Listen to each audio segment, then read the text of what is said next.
Hello student, good morning. તમારા સેમેસ્ટરમાં તમારો સબ્જેક્ટ છે civil engineering social and global impact. બરાબર, આ સબ્જેક્ટ હજી લાસ્ટ સેમેસ્ટરમાં જ આવ્યો હતો. હજી એને આ સેકન્ડ ટાઈમ છે જીટીયુની અંદર. બરાબર, આ જે civil engineering and social and global impact છે એમાં આપણે શું જોઈશું કે આમાં કેવું છે કે કેવી રીતે આખી સિવિલ એન્જિનિયરિંગ છે એમાં જે આપણે અત્યાર સુધી જે બધા ભણ્યા ને એ આખા બધા સબ્જેક્ટનું અમુક પાર્ટ્સ એમાં ઇન્ક્લુડ કર્યું છે.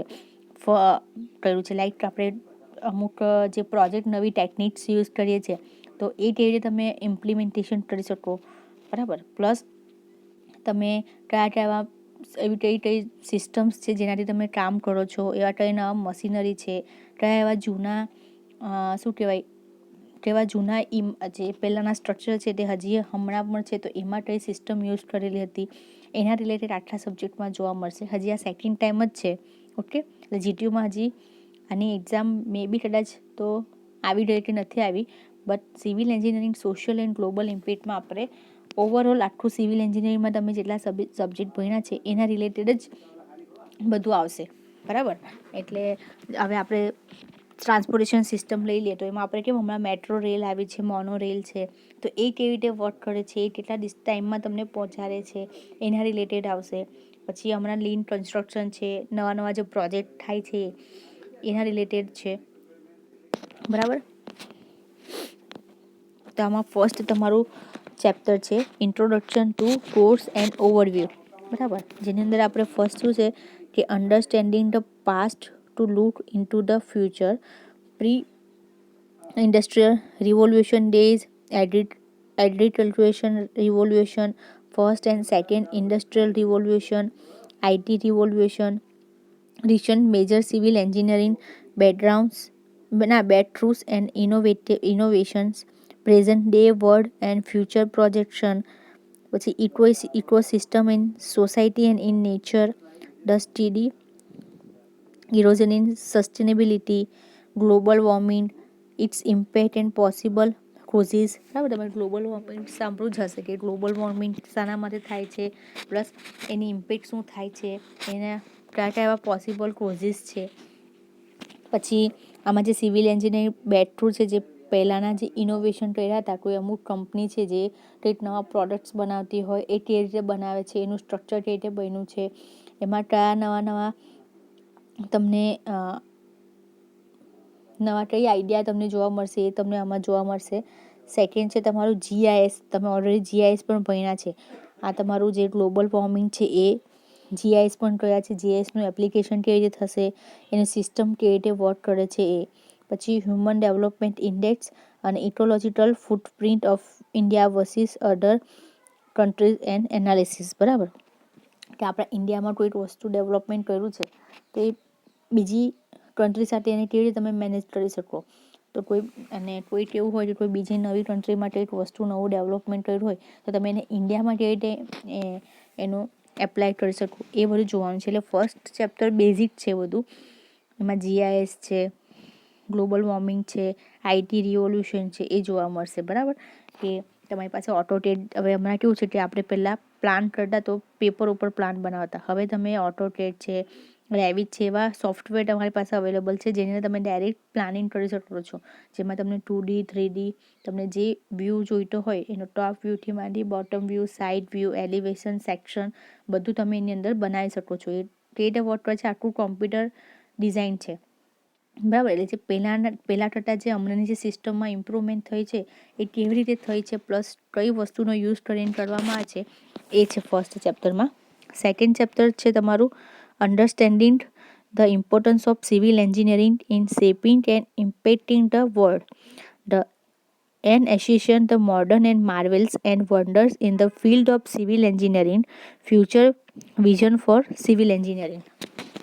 એમાં જે મોડર્ન માર્બલ્સ છે, લાઈક તાજમહલ છે, ચીનની દિવાલ છે, જે અમુક જેવા સ્ટ્રક્ચર છે જે ઓલરેડી જૂના પુરાના છે, તો એમાં જે મટીરિયલ યુઝ થયેલું હતું, એમાં જે ટેકનિક યુઝ થયેલી છે ને એ હજી પણ એવા ને એવા છે, તો એનું કારણ શું છે. હમણાંના તમે સ્ટ્રક્ચર જોઈ શકો છો, અમુક ફેલર થવાના ચાન્સીસ વધારે છે, તો એ રીતે આપણે ફ્યુચરમાં એને કેવી રીતે ડેવલપ કરી શકીએ, બરાબર, એ જોવાનું છે. તો સેકન્ડ ચેપ્ટરમાં આપણે એ જ જોવા મળશે કે કેવી રીતે તમે ઇમ્પ્રુવમેન્ટ કરી શકો સિવિલ એન્જિનિયરિંગમાં, બરાબર.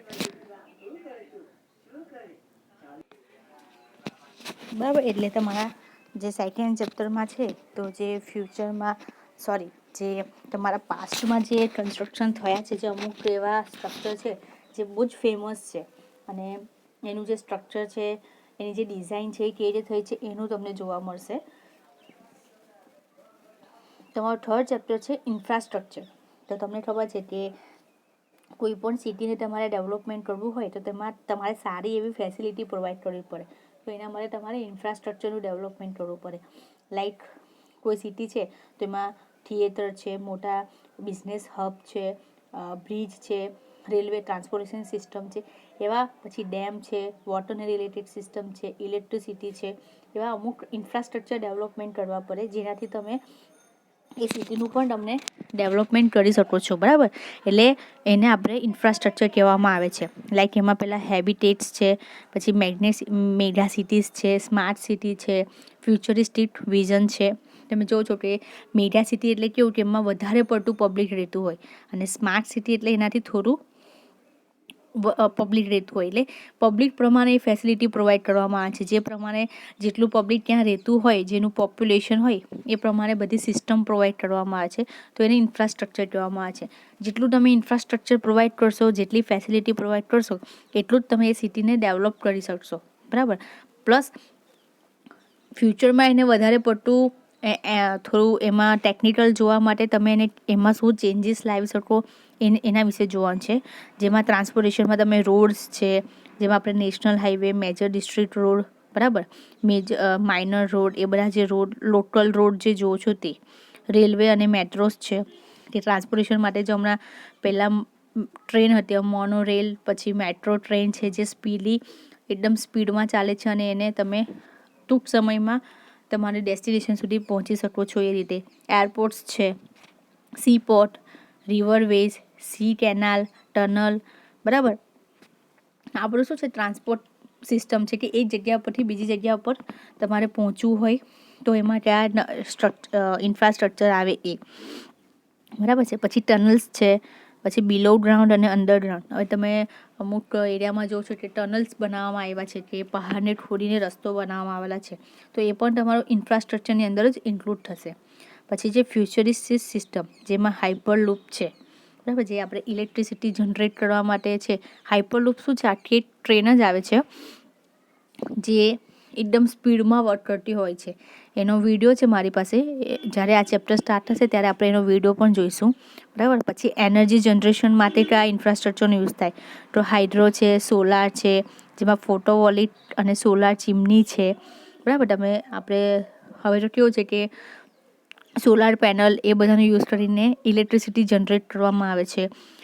ડેમનું કન્સ્ટ્રક્શન કરીને એમાંથી ઇલેક્ટ્રિસિટી જનરેટ થાય છે. તો એ કેવી રીતે જનરેટ થાય એના માટે પણ તમારે ઇન્ફ્રાસ્ટ્રક્ચર બનાવવું પડે, તો એ પણ આની અંદર આવશે, બરાબર.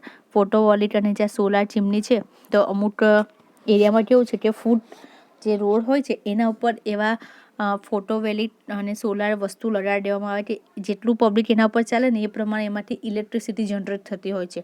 આખો દિવસ એ ચાર્જ થાય ને પછી તમને રાતના એની ઇલેક્ટ્રિસિટી તમને જોવા મળે. ત્યાંથી જે આપણે રોડ ઉપર જે લાઇટ હોય છે, એ બધી લાઇટ કેવી રીતે જનરેટ થાય કે આખો દિવસ આ રીતે સૂર્યના જે કિરણ હોય એનાથી એ ગરમ થાય અને રાતના તમને એમાંથી ચાર્જ થાય ને પછી રાતના ઇલેક્ટ્રિસિટી મળે, એ બધી સિસ્ટમ છે.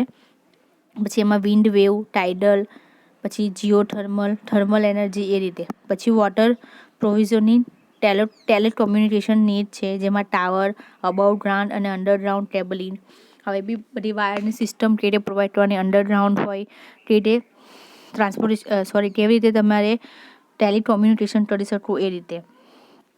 પછી છે awareness of various code and standards governing in infrastructure development, innovation and metrology for ensuring sustainability, બરાબર.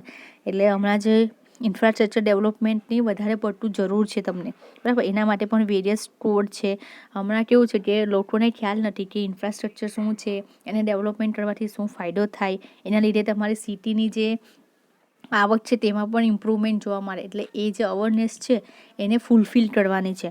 પછી પ્લસ જે નવી નવી ઇનોવેશન અને મેથોડોલોજી જે બહારના દેશોમાં યુઝ થાય છે એ અહીંયા આપણે ઇમ્પ્લિમેન્ટેશન કરવાની છે. તો કેવી રીતે એ કામ કરશે અને તમે કેવી રીતે પ્રોબ્લેમ જે છે ફાઇન્ડ કરીને તમે એનું એનાલિસિસ કરી શકો એ જોવાનું છે.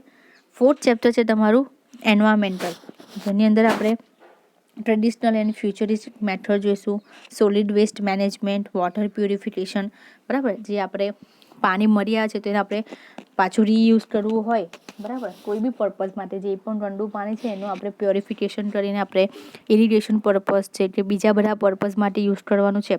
તો એના માટે કઈ રીતે સિસ્ટમ વર્ક કરતી હોય છે. બસ વેસ્ટ વોટર ટ્રીટમેન્ટ છે, રિસાયકલિંગ છે, પછી હાઝાર્ડસ વેસ્ટ ટ્રીટમેન્ટ છે, ફૂડ કંટ્રોલ છે, ફ્લડ કંટ્રોલ એટલે જે પણ કચરો છે એનો તે રિસાયકલ કરીને તમે એનો યુઝ કરી શકો. તો એ પણ આની અંદર જોવાનું છે કે હમણાં જે આપણી વેસ્ટ સિસ્ટમ છે એ કેવી રીતે કામ કરે છે. પછી ફ્લડ કંટ્રોલમાં છે ડેમ્સ, કેનાલ, રિવર ઇન્ટરલિંકિંગ, બરાબર. અલગ અલગ ટાઈપના ડેમ હોય છે, કેનાલ્સ છે જે વોટર સ્ટોરેજ માટે અને વોટર ડિસ્ટ્રીબ્યુશન માટે યુઝ થતા હોય છે. પછી મલ્ટીપર્પઝ વોટર પ્રોજેક્ટ છે, atmospheric pollution, global warming phenomena and pollution mitigation measures, sustainability and નેસોસ્ટિનિટી, environmental metrics and monitoring other sustainability measures, innovation and methodology for the ensuring sustainability. જે પણ આપણે આ સસ્ટેનેબિલિટી ઇમ્પ્રુવમેન્ટ કરવી હોય તો એમાં કયા કયા તમે નવા ઇનોવેશન અને મેથોડોલોજી ઇમ્પ્લિમેન્ટેશન કરી શકો. એ ગ્લોબલ વોર્મિંગની શું ફિનોમિયા છે, એટમોસ્ફેરિક પોલ્યુશન જે થાય છે તમે એને કેવી રીતે ઓછું કરી શકો, એના વિશે બધું. એટલે પહેલાં જ કહ્યું કે આ સબ્જેક્ટમાં આપણે આખા સિવિલમાં જેટલા સબ્જેક્ટ હમણાં સુધી ભણી ગયા એના રિલેટેડ જ બધા અમુક સબ્જેક્ટના ટોપિક તમને આમાં બધા એક સાથે જોવા મળશે. 5th તમારું ચેપ્ટર છે બિલ્ટ એન્વાયરમેન્ટ, જેમાં આપણે facility management, climate control, energy efficiency, built environment, LEED ratings, recycling, temperature, sound control in built environment, security systems, intelligent and smart buildings, aesthetic for built environment, role of urban arts, promotion, conservation, repairs and rehabilitation of structure and heritage structure, innovation and civil engineering projects, બરાબર. તો 5th ચેપ્ટરમાં તમે જોઈ શકો છો કે આપણે green house છે, અમુક એવા બિલ્ડિંગ્સ બનાવે છે જેમાં તમને સ્માર્ટ બિલ્ડિંગ બનાવે છે જેમાં તમને બધી જ ફેસિલિટી મળી રહેતી હોય છે. પ્લસ જે રિપેર અને રિહેબિલિટેશનની ટેકનિક્સ છે, જે સ્ટ્રક્ચર ફેલિયર થાય છે તો એ ફેલિયર થવાથી અટકાવવા માટેની રિપેર અને રિહેબિલિટેશન સ્ટ્રક્ચર છે, innovative and methodology for ensuring sustainability છે. આ 5th ચેપ્ટરમાં આપણે એન્વાયરમેન્ટને કેવી રીતે તમે બિલ્ડ કરી શકો છો એ જોવાનું છે, બરાબર, નવી નવી ટેકનિક્સથી. પછી લાસ્ટ ચેપ્ટર છે આમાં તમારું સિવિલ એન્જિનિયરિંગ પ્રોજેક્ટ્સ, જે ડિફરન્ટ ટાઈપના નવા જે પ્રોજેક્ટ છે એ, જેની અંદર આપણે એન્વાયરમેન્ટલ ઇમ્પેક્ટ એનાલિસિસ, પ્રોડ્યુસર, જેમાં waste material, man power, equipment, avoidance, efficiency increase, advance construction technique for the better sustainability, techniques for reduction of greenhouse gas emission in various aspects of civil engineering projects, new project management paradigms and systems, lean construction of civil engineering to GDP, contribution to employment, પછી quality of products, health and safety aspect for stakeholders, innovation and methodology for ensuring sustainability during the project development, બરાબર. જે નવા project છે જે આપણે જોતા હોઈએ છીએ એ કેવી રીતે જે સિવિલ એન્જિનિયરિંગની બધી ટેકનિક્સ છે તેમાં તમે ઇમ્પ્રુવમેન્ટ કરી શકો, જેનાથી તમને ફ્યુચરમાં એનું ડેવલપમેન્ટ વધારે જોવા મળે અને તમે એનો ઇઝીલી યુઝ કરી શકો છો એ, બરાબર છે. એટલે બધા નવા જે પ્રોજેક્ટ ડેવલપમેન્ટ થાય છે એ એમાં જોવાના છે. એટલે આખા જ સબ્જેક્ટમાં આપણે શું જોઈશું, જે પણ બધા આઈડિયાઝ છે, જે ઇનોવેશન થાય છે તેનું ઇમ્પ્લિમેન્ટેશન કેવી રીતે થાય, પ્લસ એનાથી તમને શું એનાલિસિસ કરવા મળે છે એ, બરાબર. આમાં પણ તમે જોઈ શકો છો કે તમે મટીરિયલ અને મેઇન પાવર છે, કોઈ બી કન્સ્ટ્રક્શન પ્રોજેક્ટ હોય તો એ બધાનું મેનેજમેન્ટ પ્રોપર હોવું જોઈએ. તો કોઈ બી પ્રોજેક્ટ તમારા હાથમાં હોય તમે એને કેવી રીતે ડેવલપ કરી શકો, કે તમે સક્સેસ બનાવી શકો, એની બધી નવી નવી ટેકનિક્સ તમને આની અંદર જોવા મળશે. પ્લસ કઈ સેફ્ટી પ્રોવાઈડ કરવાની એ, બરાબર. એટલે આના રિલેટેડ કંઈ ના ખબર પડે તો પૂછી લેજો. આ આખા સબ્જેક્ટની અંદર આપણે બધું આખા સિવિલ એન્જિનિયરિંગ વિશે જ જોવાનું છે. Okay, thank you.